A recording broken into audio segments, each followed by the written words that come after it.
I came into the last season of My Hero Academia looking like this, and came out the other side looking like this. I had very high hopes for the ending of this show, and the way this finale started, I felt like it's going to end with a bang, but like many other good shows, it fumbled the bag at the very last second, and ended up going out with a whimper. Before you start hating on me, hold up.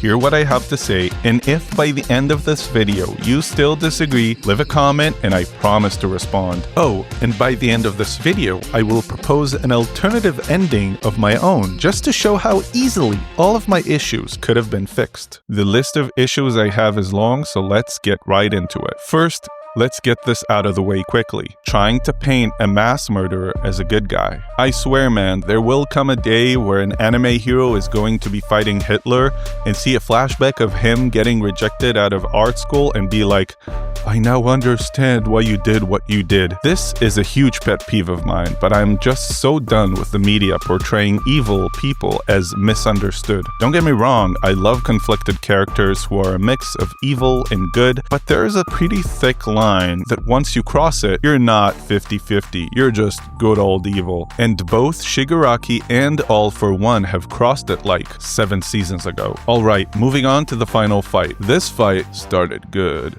Real good. I'm a sucker for strategy, and I hate when characters just meet up and duke it out, especially when there's time to prepare, and it's a one versus many situation. They came up with this brilliant plan to use the school as an inescapable battleground to nullify Shigaraki's power using everyone's quirks, and they even brought back Gentle and Jailbait to help them out. The beginning of this fight was 100% omelette de fromage. But as it progressed, the ingenuity was replaced with plot twists and last-second Deus Ex Machinas, which is expected, but some of these felt really unfitting. The fight went on and broke out into many different scenes. It's an interesting way to try to wrap up the arcs of other students, but doing that is extremely risky because we just aren't invested in some of the other arcs, and shoving them in the middle of the main fight is just devastating to the pacing. To me, this might be the biggest and most fatal flaw of this whole show. I definitely think that side characters are crucial to move the plot forward, but this show has such a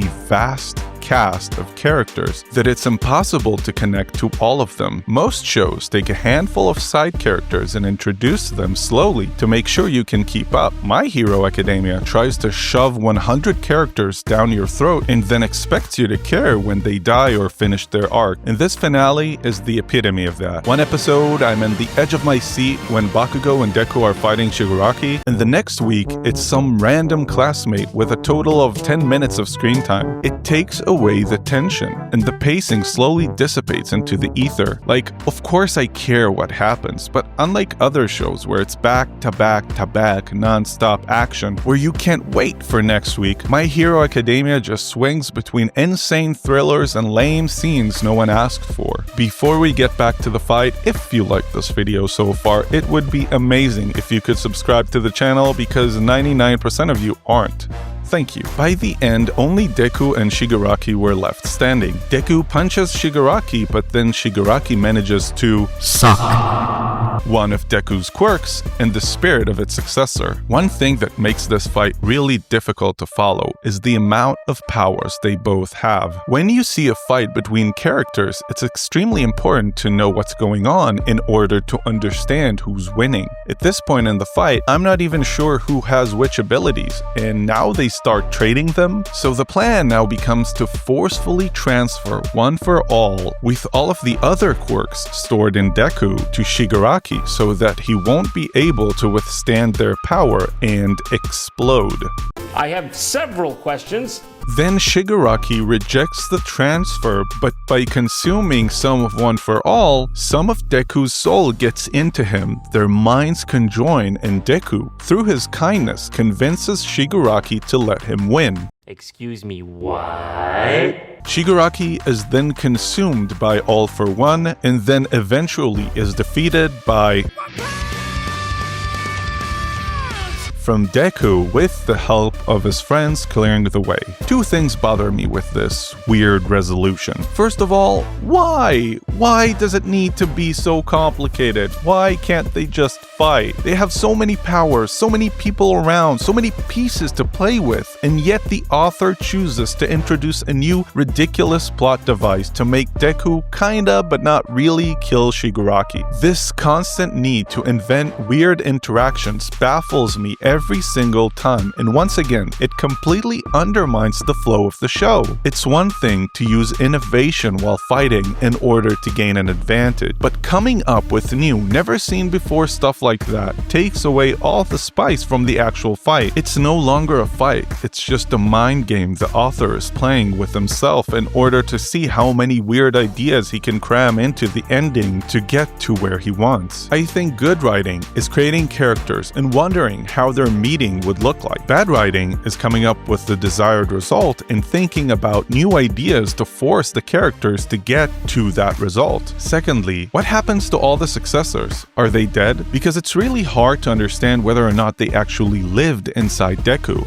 but the fact that they are gone forever is never addressed, and it feels like Deku isn't even sad to say goodbye to all of them. I had sadder breakups with my imaginary friends for 1 week in the 3rd grade than Deku had with 6 people's souls who were living inside of him for 2 years. They came up with this idea and were like, okay, that's the only choice we have, even though we were kicking this guy's ass until a minute ago. This end to the final fight felt really underwhelming compared to the beginning of it. The beginning felt orchestrated, thought out, calculated, and the end was like this messy mush of ridiculous plot devices. I was also very disappointed with the end of One for All. I understand that somewhere around season 6, they inserted a reason why Deku is the last successor, but it was a very cool avatar-like concept, and I hate that they removed it entirely. It also really annoys me that Bakugo and Deku essentially never get to have a full fight together against the same target. This rivalry is never actually resolved in a satisfying way, and they instead get this handshake moment that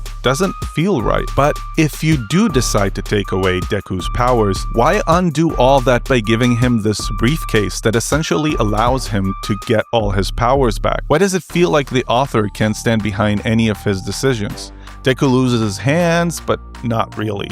Deku kills Shigaraki, but, well, not really. Deku loses his powers, but not really. This level of plot armor takes away any sense of stakes in the show, and doing so many of these that late feels simply unnecessary. Introducing this idea that by using technology, any quirk can be recreated, for me, might be the biggest crime this season has committed. What makes this world unique is the quirks. Everyone is special. They all have been given a gift that they can use. Flight, super strength, or conjuring magic whips from their hands, and all the wonder just goes away when it can all be replaced by a freaking briefcase. In my opinion, one of the most powerful scenes of the show is Lemillion fighting Overhaul after losing his powers, showcasing that the powers don't make the hero. It felt so special how despite losing them, just being a regular person was enough for him to go toe-to-toe with a top-tier villain. Imagine if after that happened, someone appeared with a briefcase and was like, "Oh hey Lemillion, this briefcase makes you go through walls, so no harm, no foul." This concept cannot exist in this world. It's like the Harry Potter with guns all over again. Technology replacing the powers takes away all the wonder from this universe. And it isn't even the first time this lame-ass solution is used. All Might 2, after losing his powers, get to do the same thing. He already had a send-off, and it was great. Emotional, powerful, meaningful, but this stupid briefcase tries to give him another one less fight scene, and it kinda undermines it with a boring CGI fight that wasn't even that essential to the plot. If I had to guess, the creator wanted to sweeten this somewhat bitter ending by giving Deku his powers back, and I get that. If only was there a way to do it in a different way. A better way that ties up other loose ends. If only was there a love interest he could at least live with the rest of his life. Are you serious? Now I'm really pissed. If this show would have only hinted at the idea of Midoriya and Ochako together, I would have had no problem with this. But for 8 seasons, so much screen time has been given to them crushing on each other, and this season had like 3 full episodes of epilogue. Could you not squeeze in one tiny moment letting us know what happened with their relationship? Editor Jonathan, here, upon looking at the manga, it does happen. There is a confession. Yeah. Giving you 2 more seconds to pause to take a look at that. Yeah? Is this the first time seeing this? Me too? Who the hell made the decision to cut it from the finale? It's not even sexual, there's no kiss. It's just a cute but very fitting confession. This is such an outrageous decision. It just pains me that millions of watchers think that there's nothing between them by the end of the show, but there actually is. And that's just not fair. This isn't a movie or a short series where they had to cram a ton of stuff into a limited time and they had to trim the fat in order to make room for the main dish. When I see a documentary about a rock star's life, I understand that a ton of stuff is not going to make it into the final cut. But this isn't the case. This is an 8-season anime coming from a top publisher and a top studio. They even devoted half a season to a whole another class we only saw for a brief moment later on, so there is absolutely no excuse why the ending should feel like it did with loose ends and weak last-second resolutions. It especially pains me because I really loved this show. I know it's generic shonen, but some of the characters really resonated with me, and after following it for so many years, I can't say I'm not attached to this universe. It had so many incredible moments that still hold up today as incredible fights and peak anime, and that's exactly why rather than angry, I feel disappointed. It shouldn't have ended this way. The viewers and the characters honestly deserved a better ending to this otherwise fantastic show. So I would like to propose an alternative ending to the show. All Might tries to stall All for One, quirkless.